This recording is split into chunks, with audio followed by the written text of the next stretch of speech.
never slow up, no I don't take shit. I got no love for the fakeness. If you wanna play tough and wanna hate this, I'll always show up.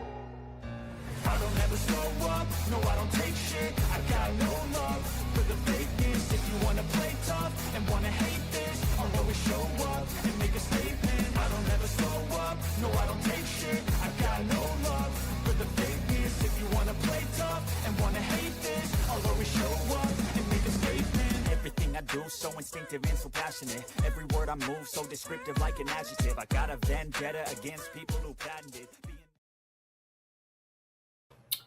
Hello and welcome to a special edition of YankeeMania. How's everybody doing today? Hopefully everybody's doing well.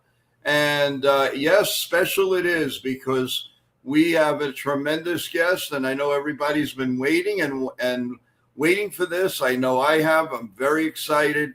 And to have a WWE superstar in the making, and of course, always. I still call him in the making because I still feel that he's in the prime of his life, and we all are too. So we're going to bring up the star of the show, Al Snow, a tremendous, tremendous wrestler, and it's an honor and a privilege. So let's bring him up. How you doing, Al? Welcome to YankeeMania. Thank you very much for the time, and thank you for having me on your show. Well, there is so much to talk to you about. First of all, everybody here gives a warm welcome, and everybody enjoyed watching you wrestle, especially, of course, in the WWE. And the first thing I want to do is, first of all, say, how are you doing? How is your family doing? That's the most important. How is everybody? Everybody's doing great, and I hope yours and everyone else's families are doing well too. You know, we just all trying to do whatever we can do to get along. Yeah, exactly. Thank you. Okay. Well, let's start off with, first of all, congratulations on an incredible career. You always kept everybody well entertained. It was awesome. You're a great athlete. You were fantastic at what you were doing, and we miss you. So we would love to see you come back, man. Let's turn back that time. But you look terrific, first of all. But take us through the journey. How did it come into your head to say, I want to be a professional wrestler? How did that all start out? Well, I was 14, and at that point in time, I just felt like, compelled, and made a decision that I was going to pursue it. And at that point in time in the business, it was not as open a door policy as it is now. It was very closed, very tight-knit community. Right. And, and especially at 14, nobody's going to just go, oh, yeah, you know what, let's train you and try to make you a professional wrestler. But I kept pursuing it for a very long time, and finally found someone when I was 18 or 17, graduated high school. I was 17, and started training.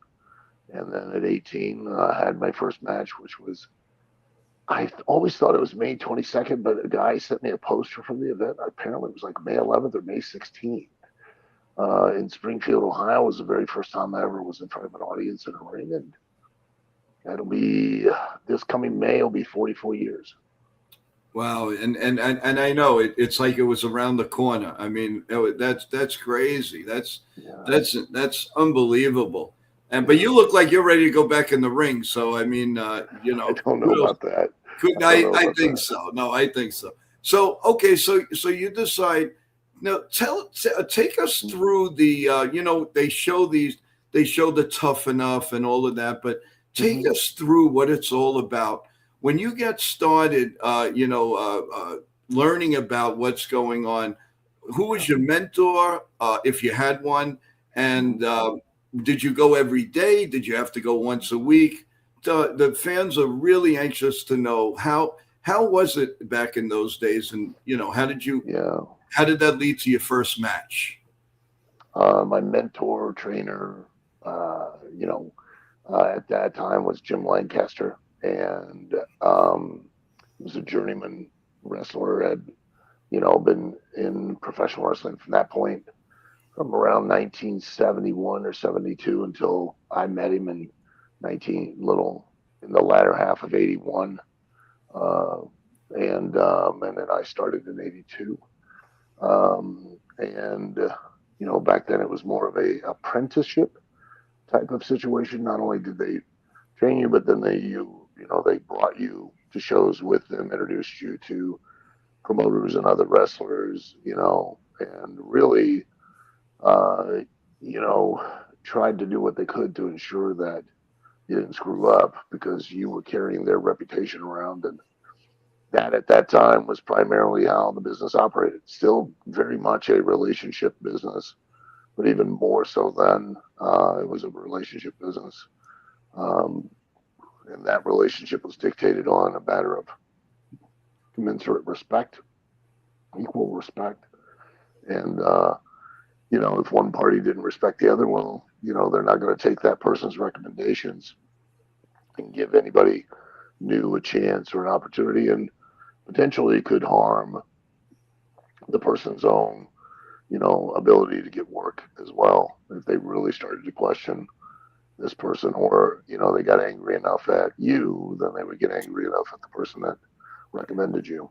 So not a lot of guys were very keen on taking that risk with their livelihood. So it was tough. And then when they did, they did everything they could to one, make sure that you were going to never ruin their reputation. You were going to be good.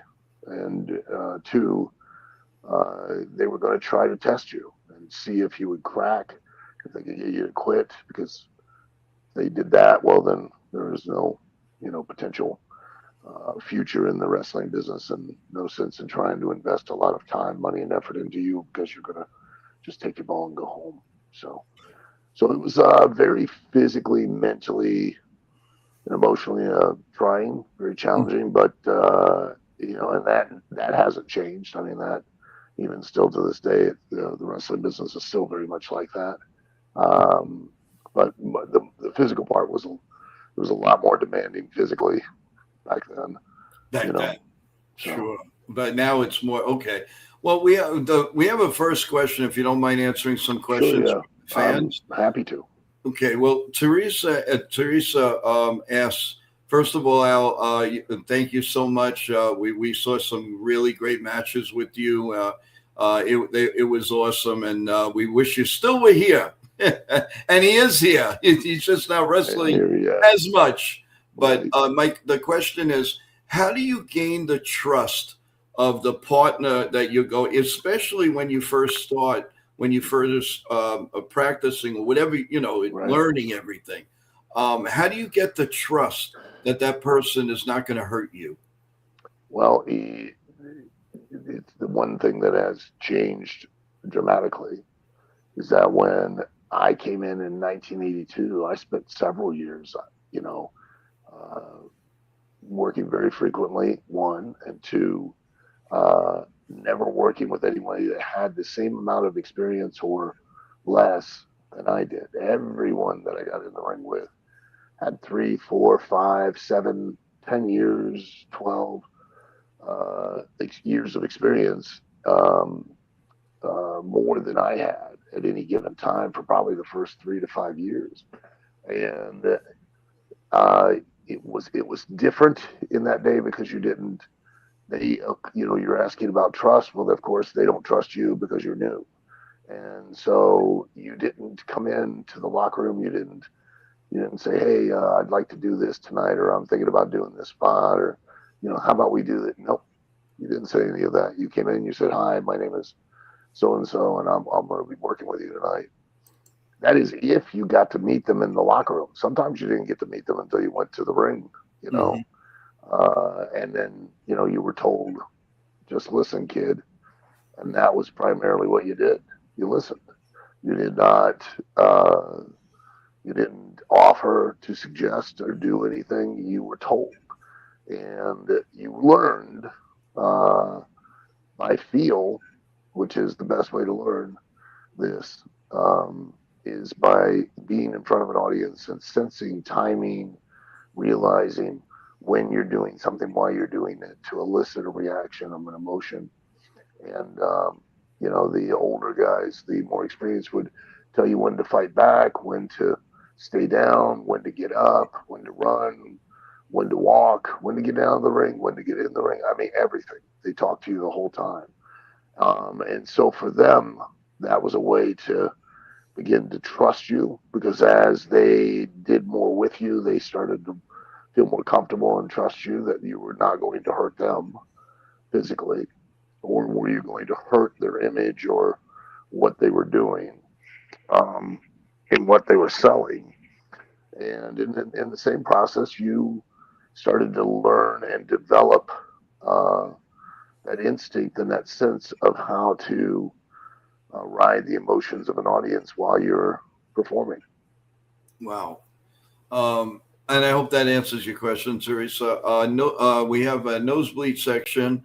He says, "Who was your favorite opponent you ever faced in wrestling?" There are lots of guys that you have chemistry with, and just lots of moments, and there's no one particular opponent that stands out for me. People ask me that all the time. What was your favorite match? What was your favorite opponent? Look, I loved getting to do what I've gotten to do. And I'm being sincere. I mean, I really do. And going to the ring with anybody. Some nights, like we have a term, it's like pulling teeth, just as painful and just as much effort, but you still love what you do. There are other nights, it's like another saying is like a night off. You're out there, and those are the nights that become addictive. Those are the nights that you have that chemistry and you're able to go out, and things, just magic happens, and you don't hurt as much when you're done. You're not tired because it was effortless. It was just easy and fun, and everybody, audiences stand up when you want them to stand up. They sit down when you want them to sit down. They laugh when you want them to laugh. They cry when you want them to cry, and they erupt the way you want them to erupt, when you want them to erupt for why you want them to. And it's, and those come and go, but that's what you're always chasing, is that high of that kind of an experience all the time. We got Bob Rizzo ask, "Thanks for coming on." And he used to work at Madison Square Garden, so he saw a lot of wrestling there, and he did see you quite a few times, and he always enjoyed it. And he said, "What was your favorite arena all time, and what gave you the greatest joy?" Well, one favorite arena, like Madison Square Garden, just the history, and can't top that. I mean, it's just absolutely incredible there. Always has been, always will be. I got to wrestle at the Chicago Amphitheater, which where television wrestling started, and that was amazing. Because of the history of it all, and knowing that you got to be in a place where television wrestling started. The Louisville Gardens was a great one. Had great atmosphere. The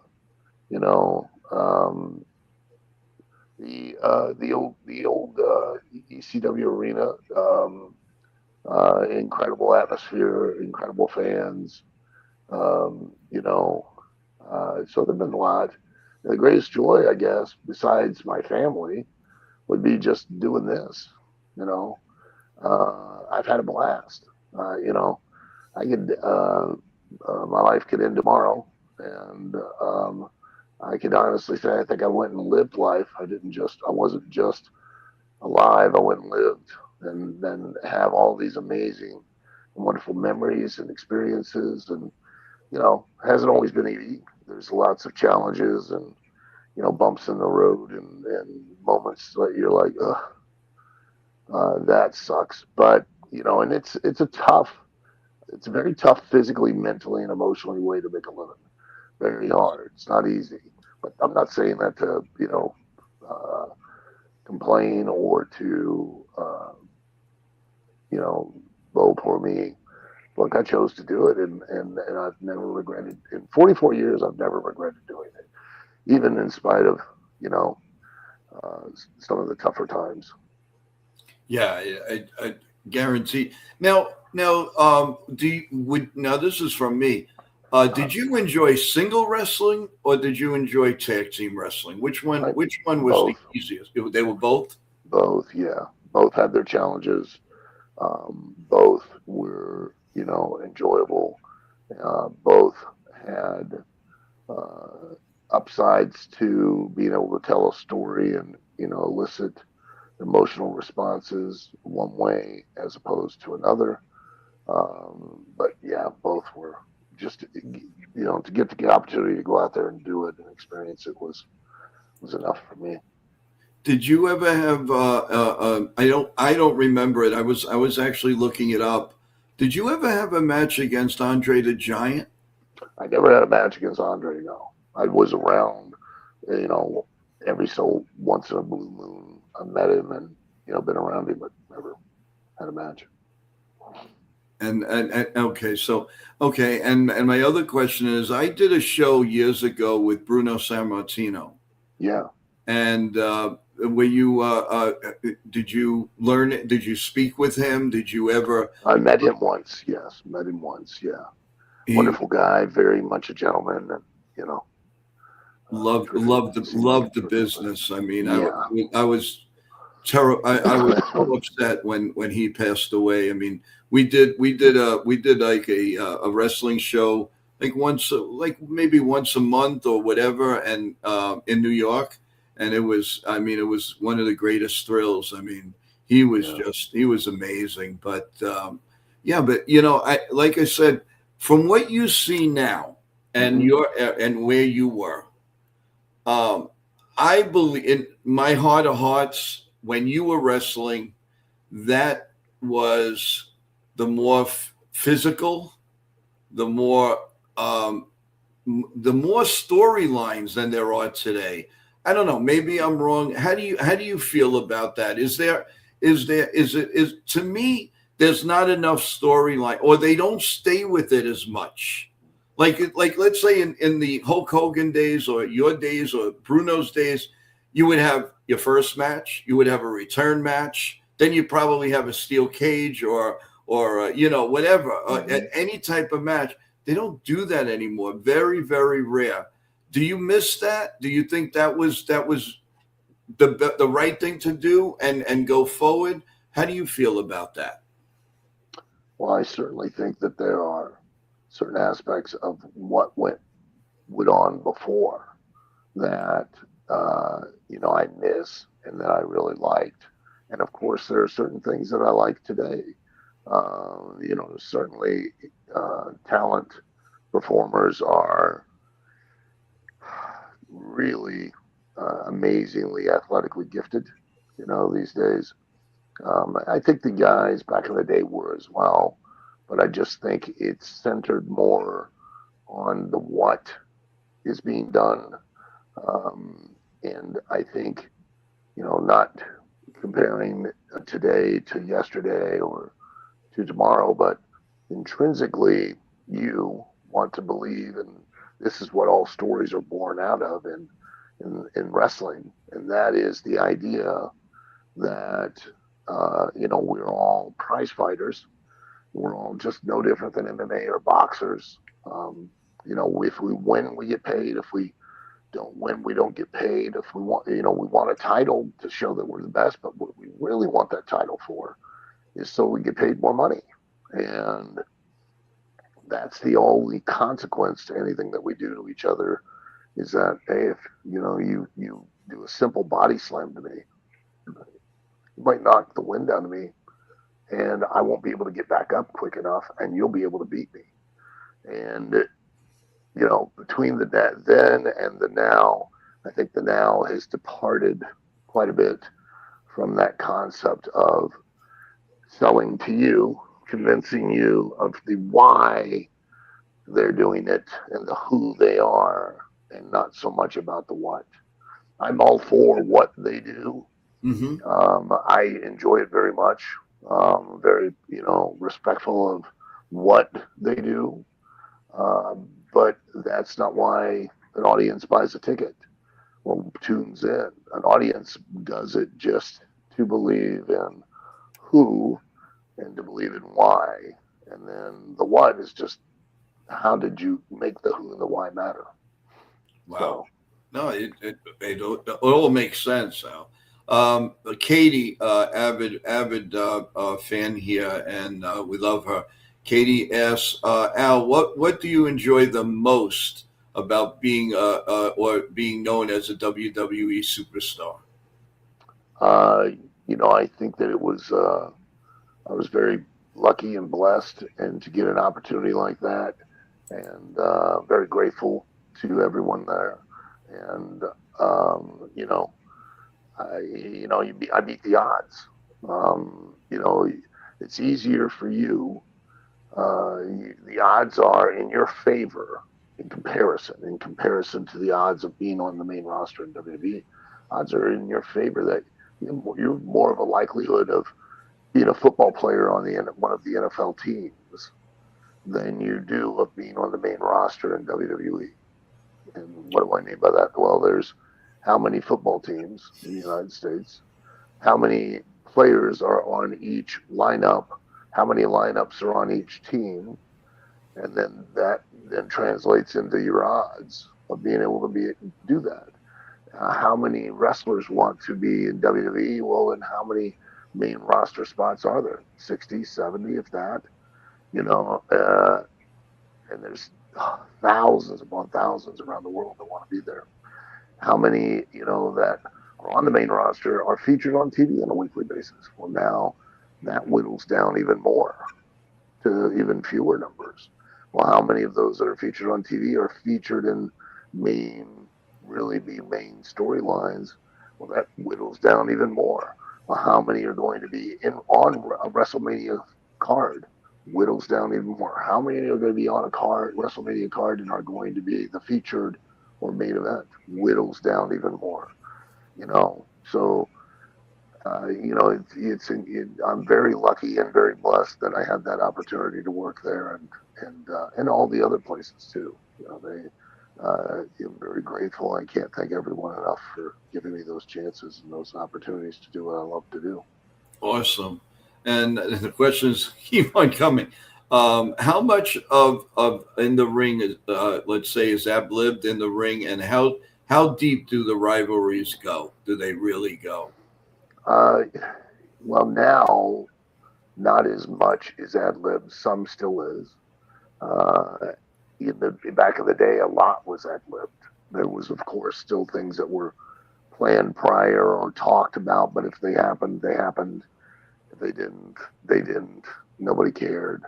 They would adjust and adapt as they went. Now they're a little more constricted, more constrained by what they have agreed to do in comparison. And the second half of what was the second half of the question? I forgot. I'm sorry. It was. So like how much of it with being ad-libbed, Yeah. and then how did you get how did you get through that? Like how was everything managed? Well, that was one of the skills that you were taught Right. when you broke in, and you would follow the dictates of whoever you were in the ring with.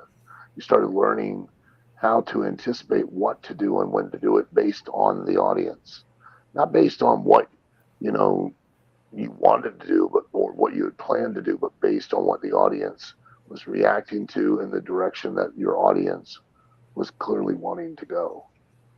See, I'm kind of old school, so you will never hear from me. The first thing I know, especially a lot of, and I'm not putting anybody down, but the first thing I say, oh, is wrestling real, or is wrestling choreographed? You know what? That's not me to ask that question. You're all professionals. You're all athletes, and that's good enough for me. I don't need to. I don't need to dissect somebody's livelihood and all of that. I respect wrestling. I always did.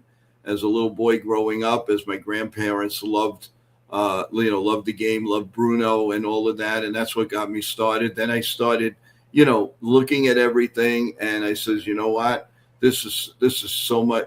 This is great. I mean, along with other things that go on, school and this and that, but watching wrestling, I would never, these cameramen and, the first thing, instead of first welcoming you and asking you, and I'm not putting anybody down, don't get me wrong. I just, that you might be, the first thing is, I don't like the question, is wrestling real or is it fake? That's up to you. It is quite real. Yes. Everything physically that you see in the ring is quite real. Everything. Okay. It's all real. Is the intent behind it real? Well, no. Yeah, it's not. Now, here's the thing. The one thing that is not real about wrestling is simply the outcome. The outcome is determined ahead of time. And the reason that outcome is determined is because it is a business. It is not a sport. It's a pseudo sport, but it is, we acknowledge that it's business. Well, be aware that there are other combat contact sports that not always are 100% a sport. There are other contact combat sports that are at times a business, which means that they are going to determine an outcome. Now you can do things physically to each other quite legitimately if you want, in the term of real. That physical contact is made to varying degrees. But it's the intent behind that contact that is the thing that is not real. The idea that, I'm going to slam you, I'm going to put you in the figure four, I'm going to punch you in the face. I'm going to only do those things to legitimately, if I'm doing them legitimately, I'm trying to do them to win. If I'm doing them in a business way, then I'm trying to do them to make an audience believe in my intent without it actually being the intent to do it.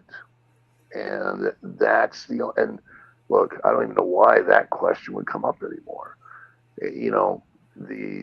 As far as the professional wrestling business is concerned, since the late 1930s in the United States, everyone, and I cannot impress this upon anyone that's listening, everyone knew that wrestling was predetermined for decades. Not just recently, not since Vince went to the athletic commission. No, not since the internet. Everyone has known.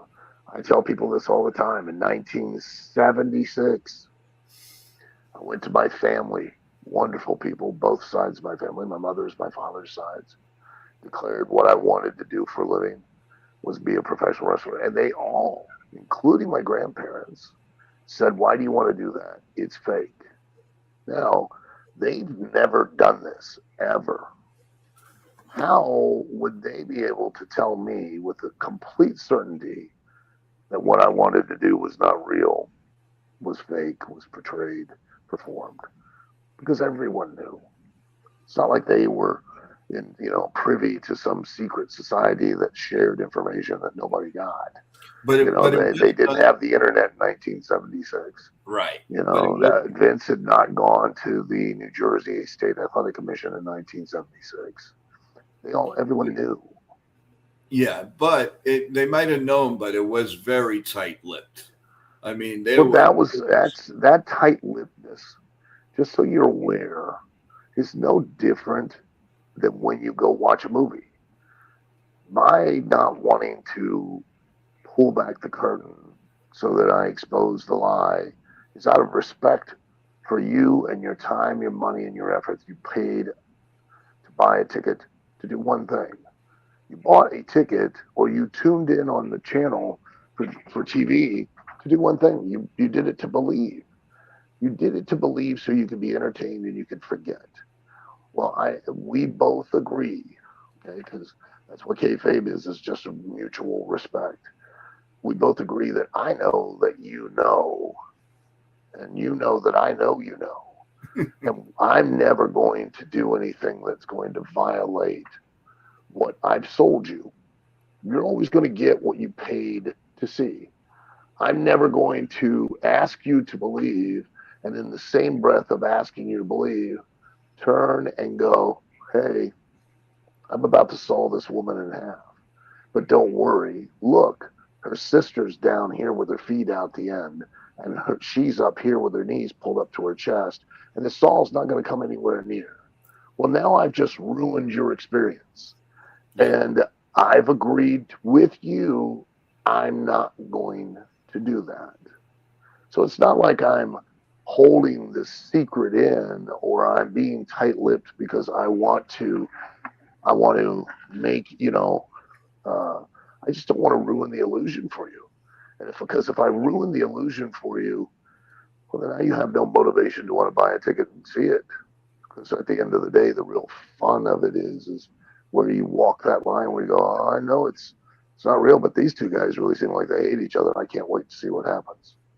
Yeah, I mean, you don't see it as much. I mean, maybe a little bit now because you have the Randy Ortons and the Rhodes and Cody Rhodes and all of that, and Roman Reigns, but you don't see it as much. Like in the era that you were in, you had your let's say your Tito Santana's and Greg Valentine. You had the Hogan and the Flair, or the Hogan and the Savage. It was different.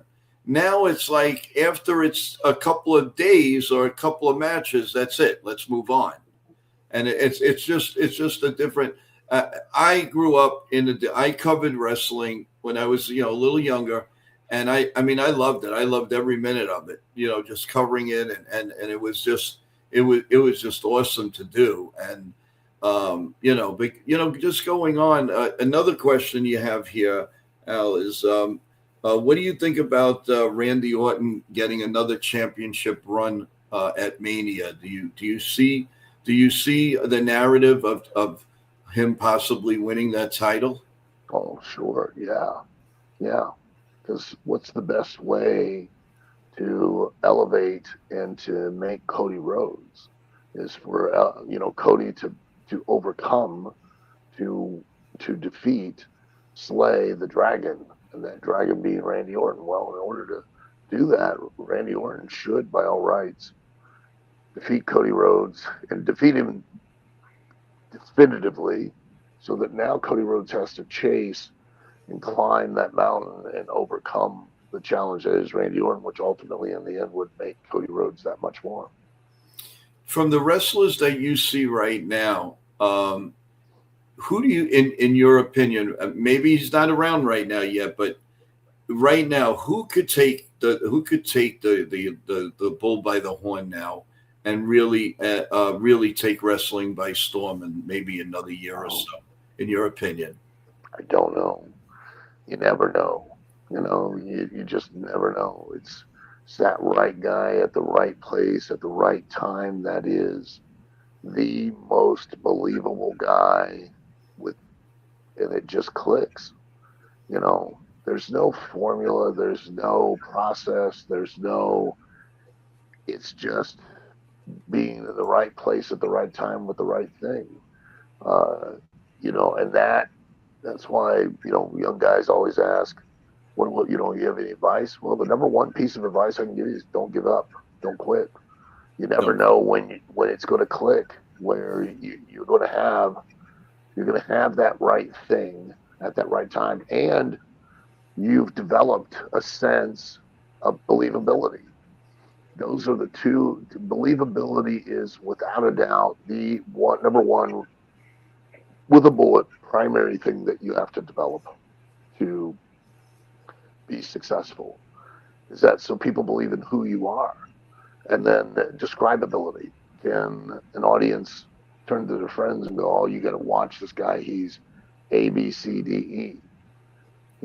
If you have believability but you don't have describability, you won't be a star. If you have describability but not believability, you won't be a star. If you have both of those, sky's the limit, and you never know when that's going to hit. you never know when you're going to fall, that you're going to develop and create something that just catches, and you ride it for as long as you can.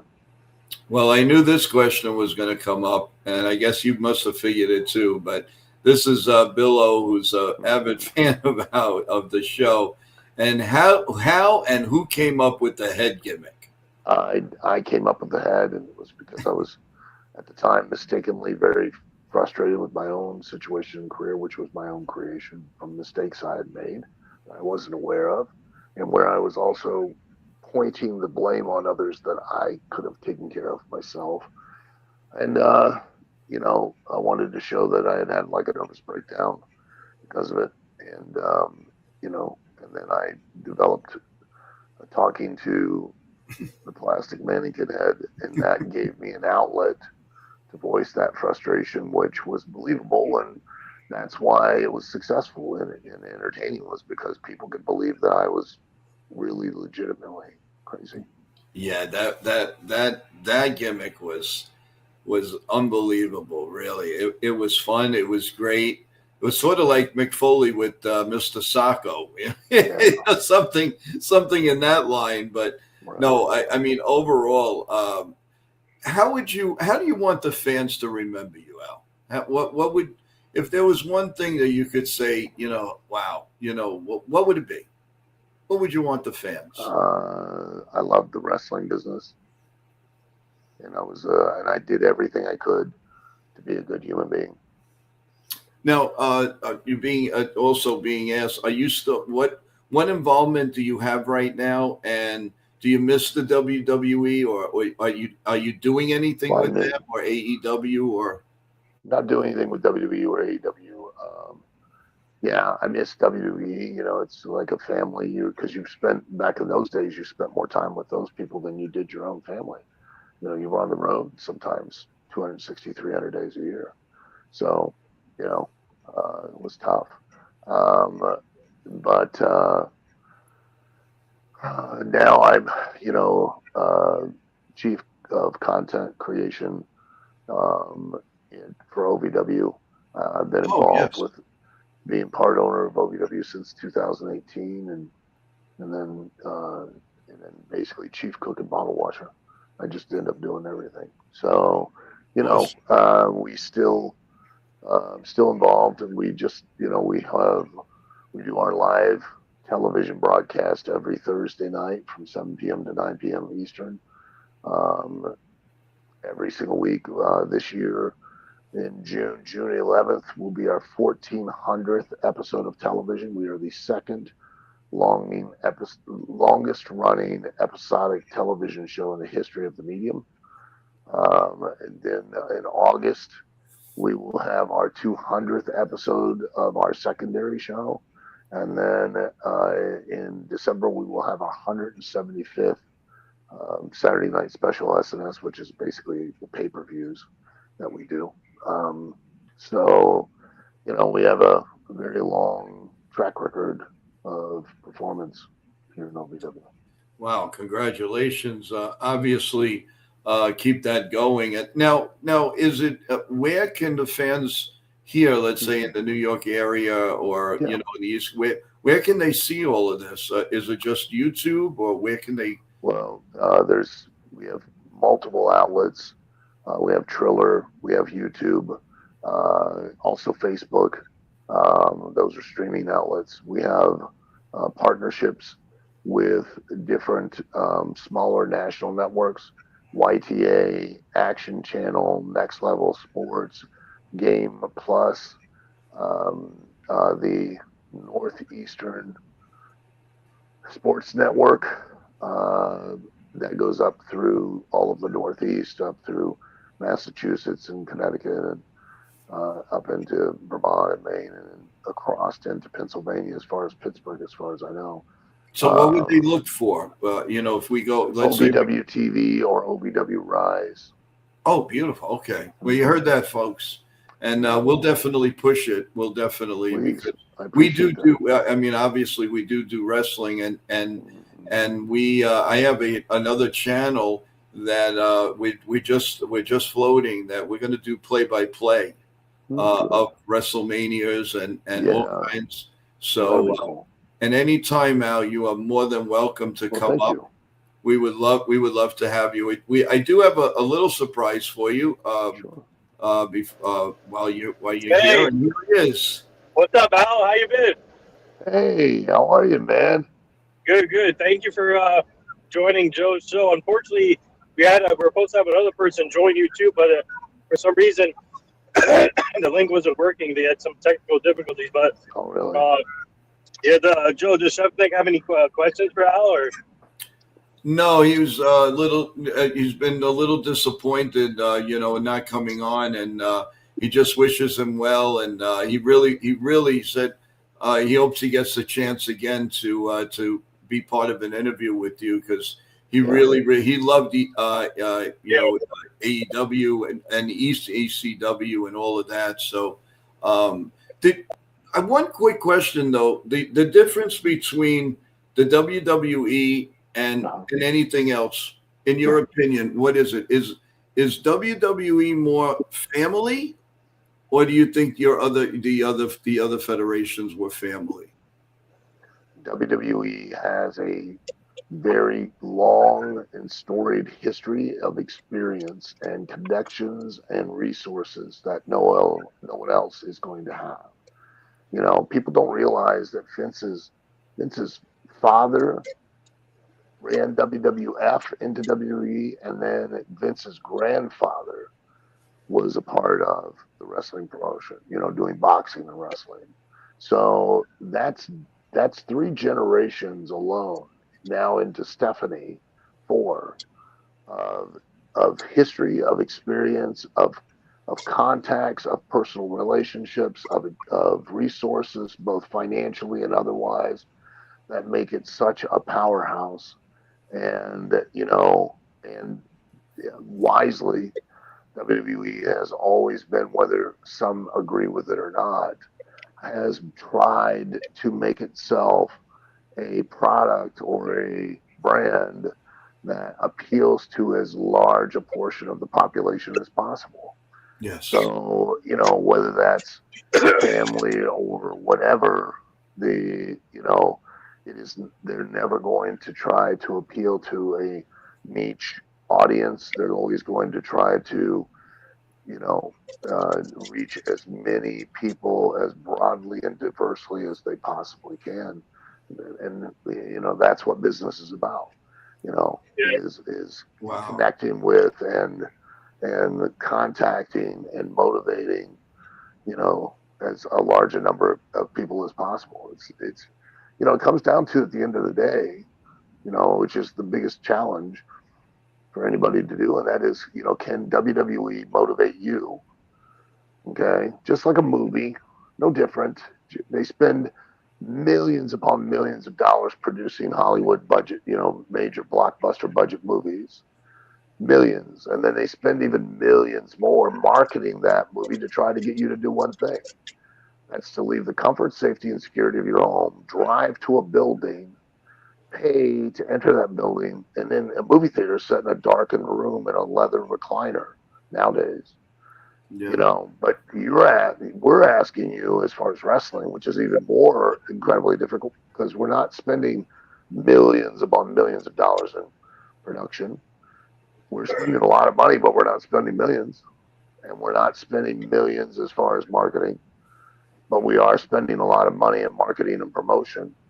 But we're doing all of that directly through and for the talent to have the ability to connect with you, to motivate you enough emotionally to where you're willing to leave the comfort, safety, and security of your home, drive to a building, pay to park, pay a lot of money nowadays, exorbitant amount of money, to get into a building, to sit in a seat you don't want to sit in, around people you don't want to sit around, to watch those wrestlers do their job. And that ultimately WWE has been the best at doing, more so than anyone else. So how they yeah. approach that, whether it's for family or it's for this or it's for that, doesn't matter. It's for the masses, and that's what they're good at doing. Well, the one thing, Al, that I could tell you is wrestling in my generation and my grandparents and all that kept them alive. That kept my grandmother didn't care what time the wrestling started. That time it was in the Spanish channels, or like 41 and all of that. And she goes, Joe, you got to tell me it's going to be on at 11 o'clock. I don't care, but Grandma, you got to go to sleep. It doesn't matter. And she would, it was just amazing. And then to meet Bruno Sammartino was like the greatest thrill for her, because she was from Italy. Yeah. But and the stories were just, and Bruno and Bruno, I said when I sat down with him, and he because it was a quick funny story. My grandmother, when they had the smaller arenas, like high schools and bingo halls and all of that. So there was a match that somebody did something wrong to Bruno, and my grandma. Now they didn't have, mind you, the security was a lot different then. My grandmother literally grabbed the referee by the neck, and now she's talking Italian. He doesn't know what the heck, and we're trying to say, Grandma, in Italian, stop, She would, she know what he did to Bruno, blah, blah, blah, blah, So he had no choice. I had to call Bruno to come out, and Bruno came out, and my grandmother was like 4'10", and she grabbed the referee like this. Al, it was like it wasn't funny at the time. I was scared. We were scared. I was a little runt, So it was like, wow. So Bruno came out and said, don't worry about it. I'll take it. No, but what they did to you, there was no the referee he didn't. Right. And Bruno, years later, when I met him, and he says, oh yeah, I remember that incident. I said, yeah, Bruno, that was my grandmother. And he goes, I'm gonna get, and he was ready to, but but they kept them alive. Wrestling was everything to them. My grandparents, their friends and everything. And that's how what got me into it. And every time I watch a match, I always dedicate it to my grandmother. Always my grandparents. So we thank you, all of you. Thank you for you guys. If you all didn't have the passion and weren't fans, then we wouldn't have a job. So that's just a fact. And we thank you, because if it weren't for you, I wouldn't have gotten to do what I love to do for as long as I've gotten to do. And you did it you do it very well. And we always, this show, any friend with Nitin is a friend of ours. And anytime you have something you like to promote or something, please let us know, because I would love to do it. Anything we could be of help. You were nice enough to take time in your busy schedule to come to us.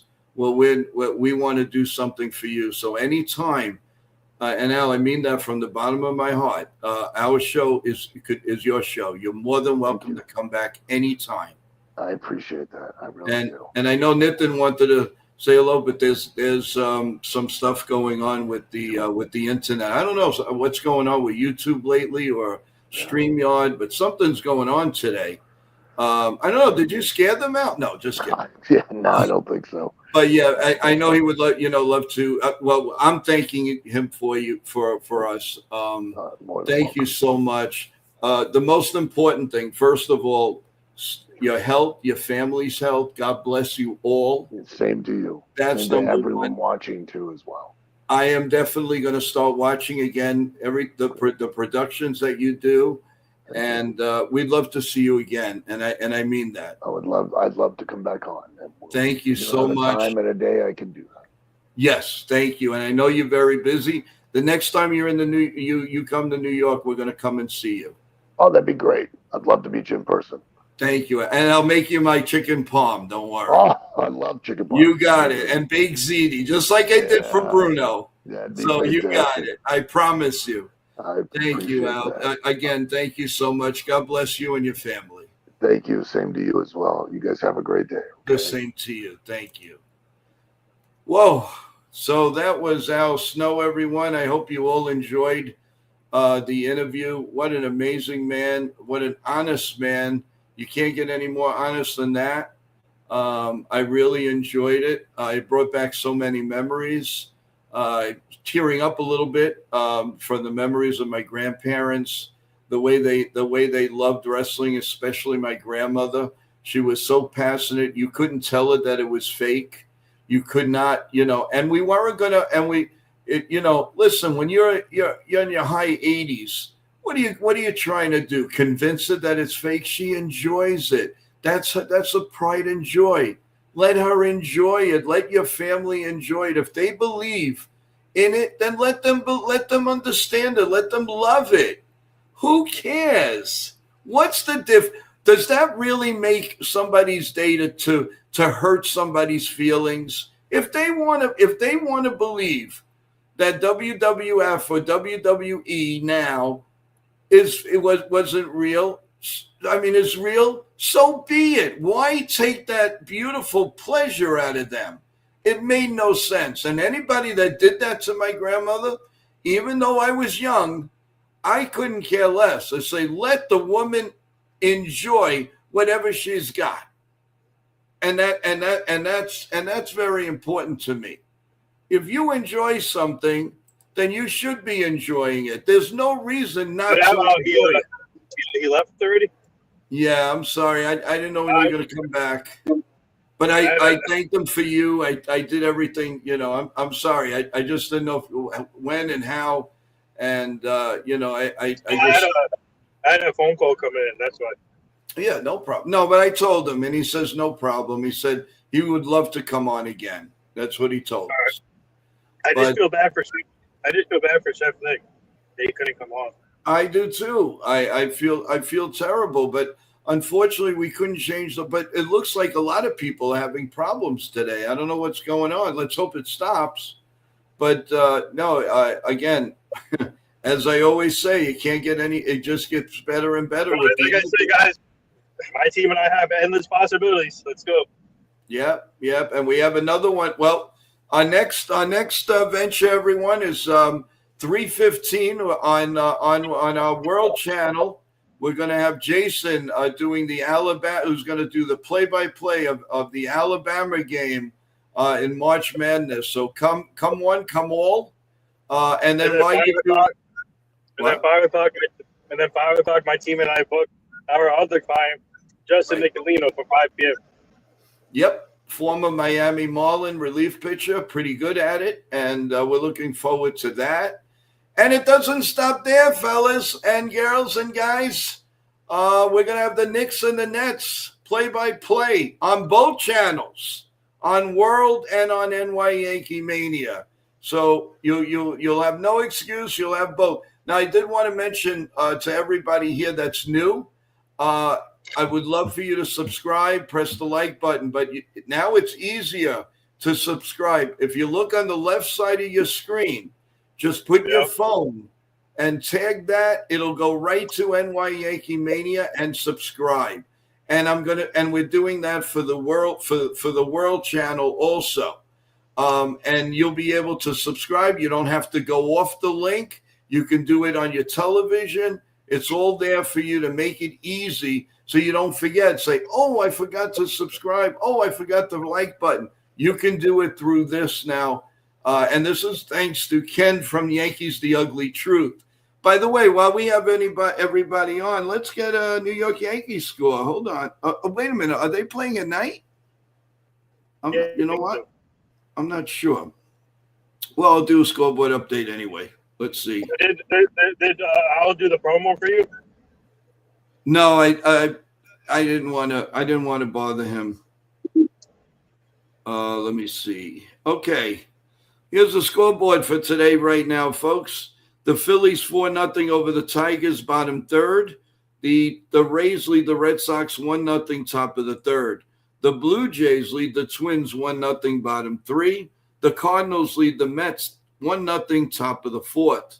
Later on, we have the White Sox, Angels, Pirates, Braves, Marlins, Astros, the Orioles, Yankees, the Nationals, Marlins, the Royals, Giants, and the Giants split squad with the Rangers, the Reds, the Cubs, the Mariners against the Guardians, And last but not least, the Padres against the Dodgers. So that is your scoreboard for now, everyone.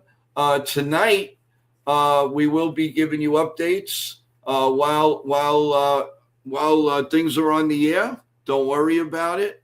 We will give you Yankee updates and all. Also, I want to thank everyone for your participation, for bringing us to 1,000 subs, everyone.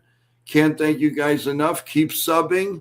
Don't stop here. And now we have the the World Sports Mania Entertainment channel. So thank you, everyone. Chef Nick just said, great interview, guys. Sorry, guys, I just wouldn't let me on.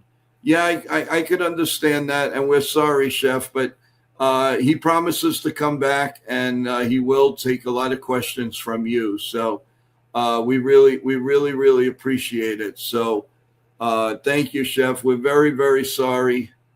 Yeah, you did tell me, Yankee Awesome 33. Thank you. Really appreciate it. And I can't thank you guys enough. It's been a world spinning day, and I think we got Nitin back. How you doing, Nitin? Yeah, so my team and I, we love helping you guys out. You guys are the best, and glad that we can get all of our clients on the show, and we'll definitely get Alex Snow back on.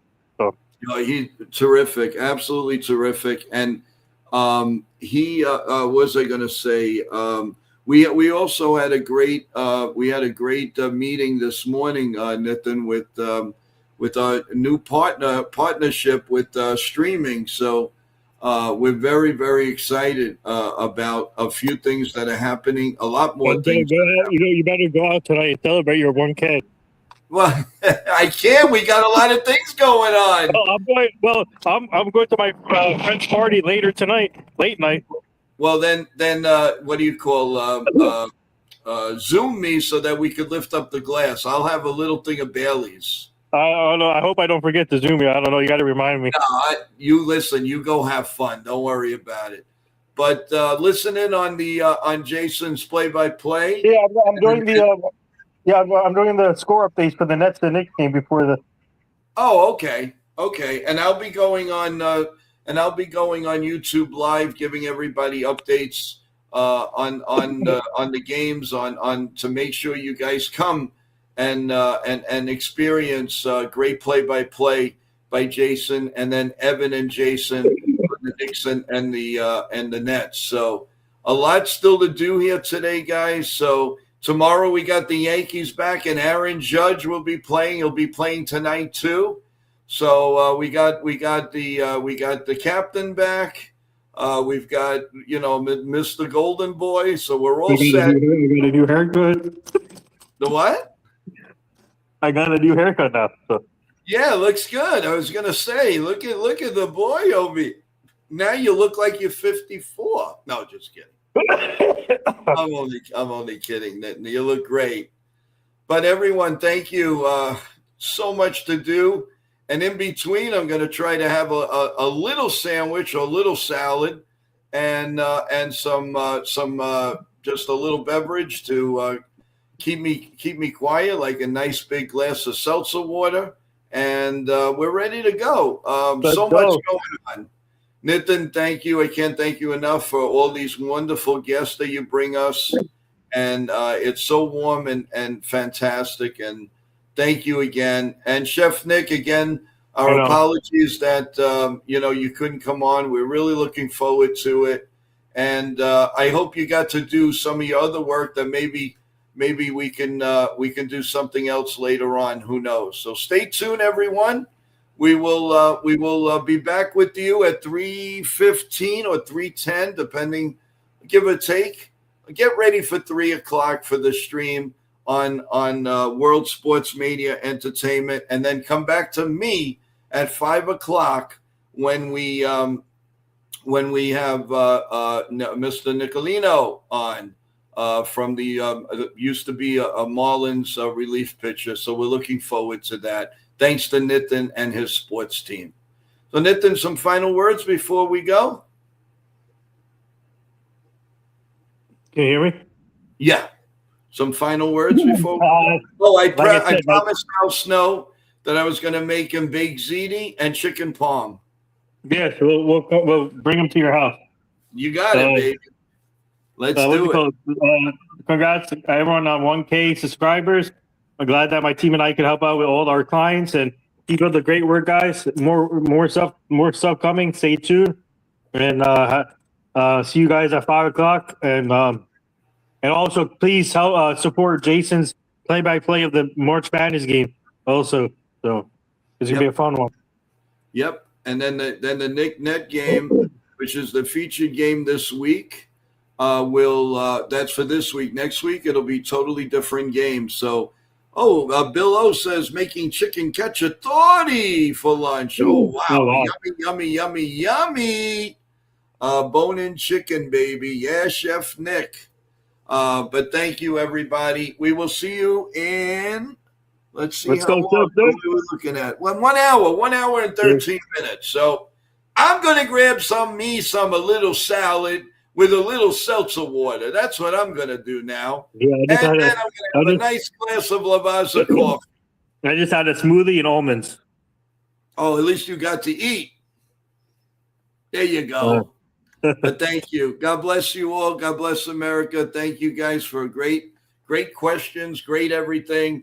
And I salute everyone because we got to the 1,000. We got to the 1,000 mark. Now here's to the next 1,000. Stay healthy, everyone. And let's root on World Sports Mania Entertainment Channel 2. So please, thank you. We love each and every one of you. God bless you all. God bless America. Stay healthy. We'll see you